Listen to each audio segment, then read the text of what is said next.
আপনি যদি গত 20, 30, 40টা বছরের বাংলাদেশের লিডারদের ইভেন যে সফর দেখেন, তাহলে দেখবেন যে খুবই কম 2-3 জন হয়তোবা রিজিওনাল লিডারদের সাথে দেখা করেছেন তারা, বা 2-3 জন ইউএন জেনারেল ইউএনের যারা সিনিয়র অফিসিয়াল তাদের সাথে দেখা করেছেন ম্যাক্সিমাম।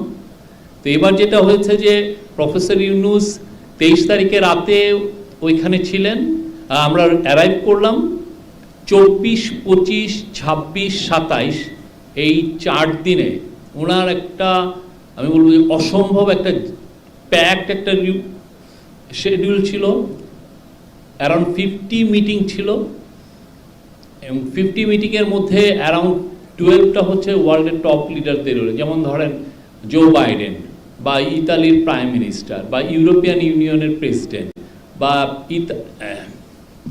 ডাচ প্রাইম মিনিস্টার, চায়নার ফরেন মিনিস্টার, ইউএসের ফরেন সেক্রেটারি অফ স্টেট, আইএমএফের চিফ, ওয়ার্ল্ড ব্যাংকের চিফ, আইএলওর chief, UN general UN secretary general. আমি বলবো যে মানে এত, এবং যেটা হয়েছে যে উনি প্রতি স্টেপে উনি বের হচ্ছেন, দেখা যাচ্ছে যে একজন ওয়ার্ল্ড লিডার এসে ওনাকে হাগ করতেছেন, ওনাকে জড়িয়ে ধরছেন। He was given a rock star reception দেয়ার।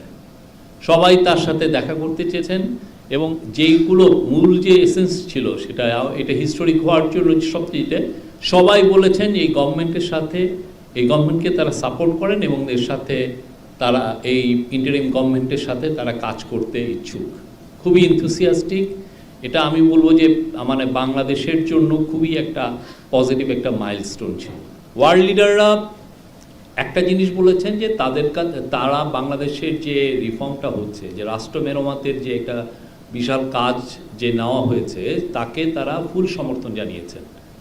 হ্যাঁ, এবং সে আলোকে 6টা কমিশনের ব্যাপারে যেই আপনি যেটা বলেন যে টেকনিক্যাল যে কাজ, এটা তো আসলে লিডার পর্যায়ে এটা আলোচনা হয় না। আপনি যখন ফুল সমর্থন দিলেন তখন হয় কি একটা টেকনিক্যাল পর্যায়ে বা একটা ফরেন সেক্রেটারি লেভেলে এই আলাপগুলো হয়। এই আলাপগুলো তো একটু পরের বিষয়, কিন্তু যেটা হয় যে আপনি ওয়ার্ল্ড লিডার বিষয়ে এই একটা ইতালির প্রাইম মিনিস্টারের সাথে যে আলাপটা হচ্ছে, তারপরে যেহেতু এটার যেটা ডিসিশন হয় সেটা অফিসিয়াল লেভেলে নামে, তখন অফিসিয়াল লেভেলে এই আলাপগুলো হয়। আর 6টা কমিশনের যেটা বললেন, হ্যাঁ কালকে থেকে এটা শুরু করার কথা, কিন্তু যেটা হয়েছে যে একটা ডিসিশন এসছে যে তার আগে এই বাংলাদেশের যে পলিটিক্যাল পার্টিগুলোর সাথে আমাদের উপদেষ্টা পরিষদ আর এক দফা আলোচনা করতে চাচ্ছেন, আলোচনা করে ওনারা এই এটা চূড়ান্ত করবেন।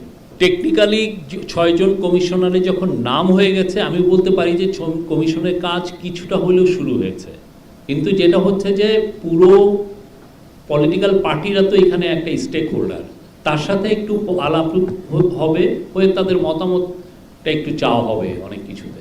যে ওয়ার্ল্ডের যারা টপ লিডার কেউ কিন্তু টাইম ফ্রেম জানতে চান নাই, তারা বাংলাদেশের জানেন যে যে কাজগুলো হবে ইট উইল টেক টাইম।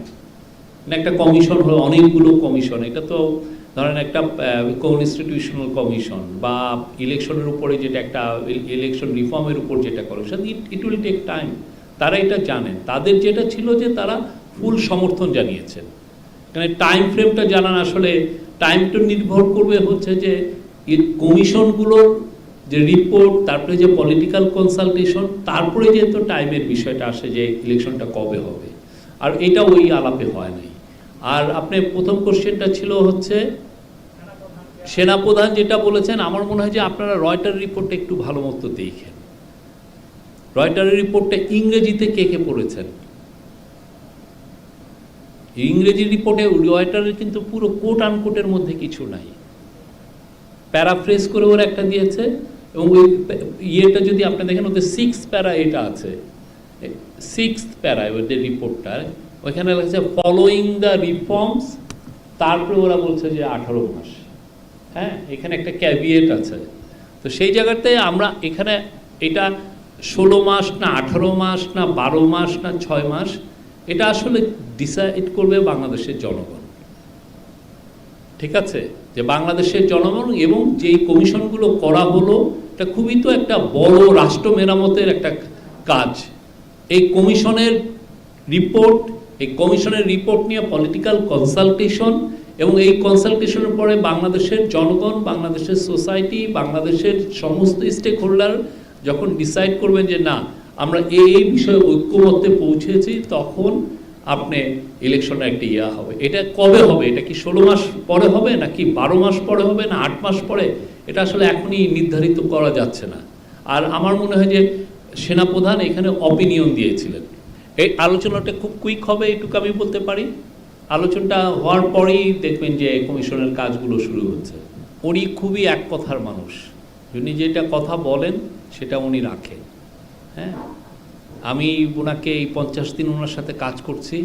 উনি খুব কথার বিষয়ে উনি খুবই এক কথার মানুষ, যেটা বলেন সেটাই উনি করেন, এবং আমি দেখেছি যে কনসিস্টেন্টলি সেই কথাটা উনি বলেন। এবং উনি রাষ্ট্র মেরামতের যে কাজটা, এটাকে উনি ভাবছেন যে এটা বাংলাদেশের জন্য, এটা হচ্ছে বাংলাদেশের নতুন জেনারেশন, নতুন বাংলাদেশের জন্য এটা একটা বিগেস্ট অপরচুনিটি, এবং এইটা একটা খুবই মহৎ একটা কাজ। এই মহৎ একটা কাজকে উনি একটা সঠিক জায়গায় নিয়ে যেতে চান।